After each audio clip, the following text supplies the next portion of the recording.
Hi, everybody, and welcome to Sell, Scale, and Thrive, the B2B SaaS podcast for founders. This is all about sales, about building your sales capabilities in your organization. Because a startup that sells is a startup that scales. Want to create positive impact by getting your SaaS product out to more customers? Then start here. We got some requests like, hey, how much will the VC Summit be? Like, just from VCs, how much will you talk about the sales challenges that B2B software as a service startups in the German-speaking market are encountering now? And maybe just sharing like a few initial thoughts on that, and then happy to have a conversation with you, Marco, on your thoughts also, like after coming from PitchBook, but now like with SalesPlaybook since a few months as well. So let me just maybe share a few slides here. So let's do that. We're screen sharing here and should be visible now, I think. Yeah, you can see it. Perfect. So I'll keep it short, not much about SalesPlaybook, but how did we come to these top 5 sales challenges that we'll talk about over the next roughly half an hour? One on the left side, it's really about helping startups from the early stages, from 0 to 7-figure annual recurring revenue quickly within like 9 to 18 months for many of them. And then what we found out in especially these early stages is really from initial traction to message market fit. I think is one of the most underrated things in sales, because 0 to a million, it's not just about sales, it's about actually like validating the market, finding this message market fit really quickly, and drilling down on the ideal customer profile. And then I think it boils down to these 5 challenges. So hit message market fit is the most important one, especially early on, that you can make it easy to understand, evaluate, and buy, and that customers skip even like proof of concepts, because they say like, I got it, I have this problem, I want these achievements, I'm the right buyer, you could answer my concerns well. You seem to have done this in the past, like with other customers, there's social proof, there's zero risk for me, and you're the best person in the market to do this. How do you get to message market fit? Many startups that we see actually like do a lot of inbound networks, accelerators, referrals, and so on. Early on is not leading you towards this niche and being successful with like 10 customers in the same niche with the same use case. So we really found to build an outbound sales engine is absolutely crucial, that you can win new customers at will. So you're not dependent on like good weather or bad weather, right? And you need to be able to generate qualified outbound leads at scale, and then also convert them successfully. And then the third challenge is really to set up a scalable sales process. So move from founder sales, initially founder-led sales, then to real predictable company sales, that the variable in the sales process actually, like, it's not just that the founder is very charismatic, has a big network, or can sell the vision, but anybody in the company that has a reasonable skill set, mindset, and tool set can actually like acquire, like source, drive, and win deals predictably. And this leads us to the 4th challenge. It's really about closing more bigger deals faster. And the challenge is like to close like these larger deals of 50 to 500,000 euros in months, not quarters, at great terms, is something that very few people did in their life before. So you can either try to hire people away from Amazon Web Services, MongoDB, Zscaler, and all the big like public SaaS companies or the unicorns, or you can actually like hire people that maybe haven't done this in the past, and then upskill and train them to actually do this and guide it. And then this leads to the 5th point. It's really about building a world-class sales team. So to find, win, and ramp top sales talent within weeks instead of months, and also then keep them and make them successful. So I'd like to not much more talk just like about these 5 challenges, but really open dialogue with you, Marco. Also questions from the audience. If you have some, like, just put them in the comments. And maybe your take, Marco, on your experience on these 5 challenges. Yeah, absolutely. I mean, I think it really depends on where the company is at their stage with like, 0 to 1 million, 1 to 20 million, the challenges. What I would say, like, having been out with SalesPlaybook for 3 months, one of the things that I think a lot of founders may overlook is like the ability to have a very well defined ICP, and really defining that in combination with a scalable outbound sales engine. I think those are really key things, top of the funnel, which people should really focus on as soon as possible, because as you say, sometimes people they think that their network can do the job, or inbound leads, which kind of fluctuate a lot over quarters and months. But setting the top of the funnel ICP very narrow and the outbound sales engine is, from what I'm seeing, super key, especially at the early stages of a company. Yeah, 100%. And I think that's something interesting they started to notice in 2022, especially because quite a few customers in really hot COVID markets, so to say, in e-signature, in hybrid workplace, in remote collaboration, in edtech, that had huge inbound traffic during COVID. Just the market, like remote work, enablement, like employee of record, are now starting to see a shift, and it's actually the sky is clearing up a bit on who might really still need this in the long term, and what was basically in an economic up market and remote work 100% it. And it's really this challenge how to switch from inbound to outbound sales. And we see this interestingly, not that companies build an outbound sales engine only from 0 to 1 million, but we meet companies frequently at 7-figure ARR, so 1 to 10 million. And even beyond that, beyond 10, 20, that grew via inbound and marketing driven very well to 8-figure annual recurring revenue. But now the growth curve, the rule of 40, which Julia Mottis was talking about, is starting to hit. And if you were at a point where you might have 1,000 customers, 1-2% monthly churn rate is great. But 1% of 1,000 customers is still 10 customers every month. So that's still 100 plus customers a year that you need to acquire just to stay break even on your customer retention. And this is also for companies, they might have message market fit in certain areas, but they either need to find new niches and expand, or they just need to do a better job at actually having conversations with these people and winning more customers in the same niche. Mm-hmm. Interesting. And perhaps from a founder perspective, could you perhaps share some, actionable initiatives that founders could perhaps embrace today without increasing their burn rate? Yeah, 100%. I think especially on this outbound sales domain, it's not something that needs to cost a lot of money. You don't need an agency to run cold emails or LinkedIn for you. You don't need to expensive software. There's great tools for $20 to $100 a month or euros a month that you can run. And not everybody, if you have 50 salespeople, not everybody needs that, right? So for example, in our company, I think you took over Intercell in our case to do outbound lead gen, and it's working well. And the other thing on the outbound side is use multiple channels. I get founders asking me every week, should I use email or phone or LinkedIn or whatever? It's hey, I'm not making money if you're successful on LinkedIn or email, right? Validate the channel where your target customers, your ideal customer profile buyer personas are, and they trust the channel and is not as crowded. So if you sell to salespeople, head of sales, cold email might be really crowded, and if you just write quick question in the subject line, they see what you did there, right? If you write to people that get very few emails, legal compliance traditionally is a good segment for that, they might be much more responsive to that. Mm-hmm. And then one point on the build world-class sales team, I think is important that, people have been really on a hiring frenzy, right? You raise a 5 million seed round, you just add 10 salespeople to the team because that's what you got the money for, and then try to make them successful without a prior track record. I think making your current team successful and retaining top talent and giving them what they need to be successful will be a lot more crucial in 2023. So invest in your own people, give them the coaching, training, upskilling, and sparring they need. A part of this is internally, help them grow, do training session. A part of it is also externally. If you send them to an academy, if you give them access to great LinkedIn content, books, podcasts, if you give them one-on-one coaching, that's a bit up to the setup. But the focus will much more be on making existing teams successful than to just double the sales team at all costs. Mm-hmm.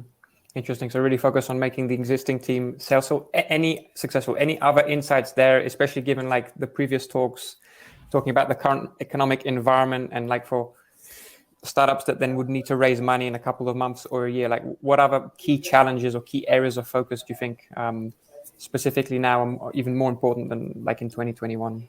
Yeah, I think what the challenge is, like what worked to raise money for in 2020, 2021, with 2022 to a certain degree, with money essentially free, was like, hey, we can grow from like 500K to 5 million quickly, and we just need 20 million of funding to do that. That was appreciated because it was growth, right? Growth at all costs, to put it that way.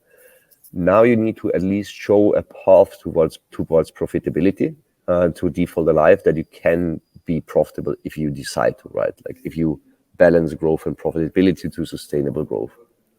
If you do not have that, like there were certain like consumer B2C, like business to consumer models, like, hey, I will ship you pizza at like 5 a.m.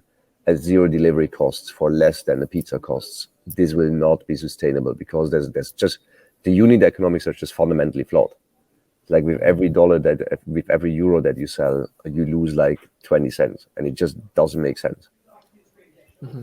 Yeah, it sounds like there's kind of a reality check going on where like, yeah, there was too much money in the past, and this year money is being better spent.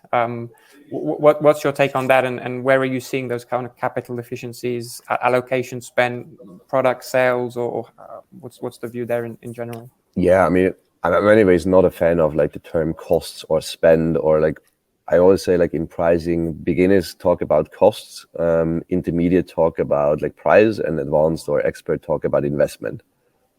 I think where it goes away is like from spending funding into like having big office leads, having big trips, having like big nice to have things on product and so on, like marketing campaigns. This is going away. It's much more like having really investments consciously and saying like, is this actually helping us improve our bottom line? Is this saving us costs, or is this increasing revenue, or is this reducing risk? So maybe let me give you an example on that. We see that our customers, for example, a year ago, they say like, hey, can we set up HubSpot? Like, and I want to really have a nice like data architecture and so on. Now they ask actually like, hey, my sales cycle right now is like 9 months, and it's killing my cash conversion cycle. So even if I might be profitable, like on an EBITDA basis, it's about cash flow. Can you help me get better at negotiation? Can you help me shorten these sales cycles? Can you help me close more bigger deals faster at better terms? Because that's really moving the needle for me. Like if my CRM data quality is great, I appreciate it. If my website looks fantastic, I appreciate it. If my lead gen is working, like I appreciate it. But in the end, I need to close deals because that's what's leading to annual recurring revenue. That's driving my valuation. That's enabling me to have like more funding, and that's enabling me to build better teams, like with better people, pay them well, so give them what they need to be successful. Mm-hmm. Mm-hmm. And perhaps like if we look forward 2023, 2024, like how do you see like the funding and kind of B2B sales landscape changing moving forward? I mean, 2024 is far out, right? Like if you think about like where have you been like 2 years ago, it was just like, yeah, like the 1 year anniversary of like 2 weeks of COVID, right? So in 2023, I see like recession is coming. I mean, we've been in the 14-year economic up. It was probably 12 years and then so supplemented by free money, if you look at the real money flow. And I mean, we've seen what happened in 2008 after 8 years from 2000, and that was without an ongoing war in, let's call it conflict, in Ukraine, Russia, right? Like technically war. Then there was like also an energy crisis upcoming, and then there's COVID still being like a variable, a black swan in this equation. And this over 14 years, so 75% longer time. So in my terms, like I'm not an economist, but just like pattern recognition in a sense, it will hit harder. And this will mean probably 3 things. One is, yes, it's never been as easy to build a SaaS as it is today, like technically, but it's harder to grow. It's harder to sell to people. So the vitamins will go away. If your solution is like a nice to have to do a to-do list, like horizontally instead of vertically, that will not work. If you are a must-have solution that's really helping somebody with a short time to value to cut costs or make more revenue, you will be in high demand and people will act quickly. So your sales cycles for painkillers will actually go down. The second point, since this is a VC summit, is fundraising will be harder for companies without solid unit economics and a solid path that they can be profitable. might even be easier for fantastic companies that have product market fit, that have an efficient sales engine, and that have a predictable path to growth, because the money still needs to be deployed of the raised funds. Like VCs still want to have like return on their investor capital, the ROIC. And then the third thing that I see happening, probably really kicking in towards Eastern, like plus minus, is that with the current layoffs and severance packages of salespeople, for example, and salaries have just been like over the top, to be honest, like people asking six figures in the German speaking market that could open a laptop and ask how many licenses you want to buy. It's like that's not going to be like 100K paycheck anymore. And that's actually good news for founders that have good cash flow, like have a bit of money in the bank, because you will be able to hire better talent at better rates faster in 2023 than it has been the case in the past 2 years. So quite extensive summary, hopefully useful for you and the audience. Yeah, super. And that kind of brings it to like the sales efficiency topic. And like, as you're saying, like given it's like a VC summit, how do you think investors, or what are you seeing investors doing to really prepare? Like once they've made an investment, how are you seeing them prepare? Or what would you suggest them to prepare for like a follow-on round in this environment? Yeah, I think like really a proven path that you can lower your customer acquisition costs over time. They're not that, I mean, traditionally, like you said in SaaS, just rough rule of thumb, right? Like, hey, you can take like a first year. If you retain a customer for 3 years, you can invest the first year into acquisition. So if you charge 10K ARR for a customer and the customer stays on average 3 years with you, like that's 30K customer lifetime value, you can invest 10K overall into customer acquisition costs. That's not just commission, that's not just ad spend, that's like everything, marketing, sales, customer success. So that's still good, like a customer acquisition cost to lifetime value of 3. Now the challenge is with more volatile market, what does it do to your retention maybe? So you're looking for probably like a higher ratio to get your customer acquisition costs down. Like, can you close more big deals fast within customers, within your ideal customer profile? Can you get free referrals? Can you get like, save some POCs by setting up reference calls instead? Can you do better payment terms or better contracts? And can you not close really unprofitable deals? Like, can you avoid proof of concepts with internal customer acquisition costs of 50K because it's really custom that might not even convert to annual recurring revenue? Yeah, interesting. And one question that was asked before, just like on a high level, from your perspective, what would you prefer? $1 new from new business or $1 from customer success? Customer success, like existing customers. I mean, I'm like an outbound SDR hunting guy by heart, but from a business perspective, I love, like also from a private perspective, I love building long-term relationships with people and make them successful over years, not months. So in our business, like the space we're in typically has a customer lifetime of like 3 to 6 months or even less. Some people do like 1 day sales training. Some people do like 1 to 3 month projects. I think we've grown from like a customer lifetime from 4 to 40 months in the past, which is like still crap for a SaaS, which we're not really. I think we really want to double down on that, on like having long-term customer relationships. Mm-hmm. Interesting. And perhaps like looking forward, was discussion like on the previous panels, but like looking forward, what would you say are the most interesting trends in B2B sales that you think may change in the coming months or years? I mean, the obvious answer would be like there's tons of tools and there's AI and conversational intelligence, like, and I think there's great things out there, like solutions like Unique that adapt the trend from the US but make it like GDPR compliant and so on, like for DACH, like understanding the market much better. So that's fun. The other thing I think is not a new thing. It's just like a thing that comes back with full swing. It's like value selling from a sales perspective and embracing a buyer journey. So it's much less about running a sales process, but it's about helping buyers take an informed decision and to understand, evaluate, and buy quickly at great value and take investments, not spend money. Mm-hmm.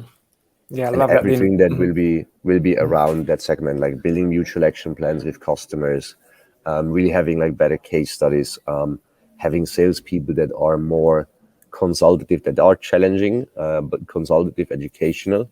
And with that, I think a big thing that's already in full swing is content. that a salesperson is not anymore like this 1980s person, like so shouting, always be closing and I give you a discount, but it's an own content creator. Like it's somebody that inspires, educates, challenges people, and gets like a key opinion leader status within their niche. So key areas of focus, very niche knowledge that can then add more value. Yeah. Any other things that like you're seeing also other startups, successful startups focus more on now versus like in the previous years? Like what is it, like top 2 or 3 things that you think every startup should now be focusing on to really make it through this period and then thrive ultimately? I think making its people successful. That will be key. Like for a while there was just like hyper growth and you hire one new person every day, every week, every month, depending on the stage. And then like so hyper growth startup was growing from 100 to like 500 people very quickly. And then like some people leave again, and now like cutting 10-15%, like sending people letters like a week, a month before they started, like, hey, by the way, you don't need to move from Munich to Berlin, we don't have your job anymore. This is not helpful for culture, and it's having long-term negative effects. And I think like don't remember the investor, but like really like a top 5 Silicon Valley investor told that to the Airbnb founders after the Series C or so, like already unicorn valuation. And they asked like, what shall we take care of? And it's like, don't fuck up culture. And when you're laying off like 10% of people and you're doing that like again, like with 10% more people in it, and then you say like everything's going to be fine next year, and it's not. You destroy trust not in minutes, but in months that you build up over years, and it will take you probably like at least quarters, if not years, to rebuild. Interesting. And perhaps one useful question for maybe founders or startup operators in our audience is like, if they have a solution and they want to kind of get you on the phone to talk about the solution, what would the best way for them to reach out to you and kind of get you on the hook? For me, like, I mean, LinkedIn works. It's the same as for everybody. Like, I read every LinkedIn message. I don't read every email, because emails you can filter in important and maybe not so important. I mean, referrals always work, right? Because it holds me accountable to a certain degree. So if you introduce somebody to me, like, hey, Manuel, can you like have a conversation? Ideally, like, I call this person and like I have the conversation. But the least that I need to do, like, just socially, is to like, hey, let's get you on a call. Let's help you out here. Like, jump on a call with Marco because my calendar is like effed up. Mm-hmm. But I mean, that's the same recommendation that's always been true. If you want to raise funding from angels, from venture capitalists, from growth stage investors, get a warm introduction and do your homework, right? Mm-hmm. Yeah. Super interesting. I'm not sure whether there are any other questions from the audience, or Manuel, if you had maybe some final thoughts that you wanted to share.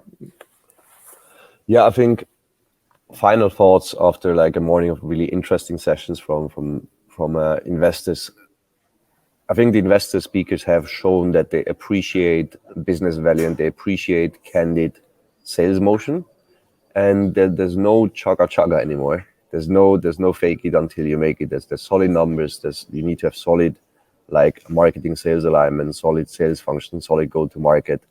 And I feel in the next year, also towards investors, like startups that do well, that are just building businesses, not just like a few people like trying to become a business. Businesses will do well, like startups in the sense of like AI SaaS, big data on a blockchain and on a napkin, think like you're worth 50 million, will not do so well. My personal recommendation to founders out there is also, I mean, it's very tempting with like the TechCrunch startup porn stories to like raise at a really high valuation and really focus on the money you get and the valuation you get. Also really think about it in terms of like a marriage that you enter, because once you get investment from a VC, you basically like staying with the VC for probably like 5 to 10 years of your life. And everybody's your friend if things are going well. And now if things are approaching down round or difficult decisions on your team and so on, it's a VC's financial fiduciary responsibility to take the right action towards its shareholders, its limited partners. And that can be like unfriendly in a sense. It's not unfriendly, it's just professional. So in my personal case, like as a single founder that always said, like, I'm going to bootstrap SalesPlaybook, like basically did from 0 to 7 figures, you could say. I would not have taken VC funding ever if it wouldn't be like for the just really high personal trust, like namely with Jeremiah, who we had as a first speaker and panelist today, where you really think, do I still want to do business with this person in a decade from now? That probably as a parting thought, like for the founders out there that are listening to this recorded live, think about if I am stuck with this VC on an island for a week or a year, and if I need to bring this VC home to introduce to my parents, to my best friends, to my spouse, do I want to do this? Am I proud of this? Or is it just like for the fame and glory, which will not last? Yeah, the long-term approach, which also aligns with, I think, what Julian Mattis said with respect to SaaS. Like, yes, there's economic uncertainty here, but in the long run, SaaS is, I'm not sure if he said the best or one of the best industries to be in, again, long-term there as well. 100%. So, I mean, I hope we didn't scare you away too much to say like, hey, the future is difficult, it's raining and so on. Like, I mean, SaaS is a great niche to be in, like building a B2B SaaS solution. You can really help tons of people to scale positive impact. It's still the future, I think, compared to like just traditional zero productized professional service models or like custom software. So keep building, keep growing, keep scaling, keep surviving and thriving. Looking forward to your success. Super. I think so. This was the last session for the morning. There'll be 2 more sessions later today at 1 and 1:30 p.m. So really looking forward to those 2. But for now, it will be a short break, and then we'll be back at 1 p.m. for more insights and more knowledge, and hope it's useful to all of the audience. Yeah, and at this point, thanks so much, Marco, for organizing this whole summit, for hosting. Been a pleasure so far, learning from other speakers, and looking forward to the afternoon sessions.